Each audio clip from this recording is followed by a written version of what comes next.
করছি নামাজের পরে আমাদের অনুষ্ঠানের শেষে, অনুষ্ঠান বেশি দেরি হবে না, অনুষ্ঠানের শেষে একটু কি করে যাবেন, খানা খেয়ে সবাই যাবেন, ছোট বড় সবাই যাবেন।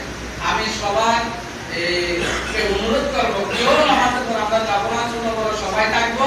অনুষ্ঠানটা শেষ করে আমরা খাবার নিয়ে, আমরা একটু কষ্ট হলেও একটু থেকে খাবার নিয়ে আমরা যাবো ইনশাআল্লাহ। আমাদের উত্থান ভাই আসবে, সাবুদ্দিন ভাই অনেক ব্যস্ততার মাঝে আলহামদুলিল্লাহ আমাদেরকে সময় দিচ্ছে।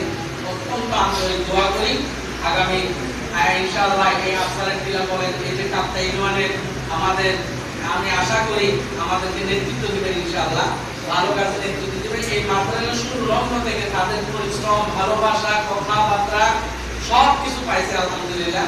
আমিও সামনেও আশা করব ভাইদের কাছ থেকে এই প্রতিষ্ঠান, আমি থাকি না থাকি, এই প্রতিষ্ঠান থাকবে, এই প্রতিষ্ঠান আপনাদের কল্যাণে কাজ করবে। আপনাদের এই যে এই ভালো ছাত্রগুলো এখান থেকে কি হবে তৈরি হবে।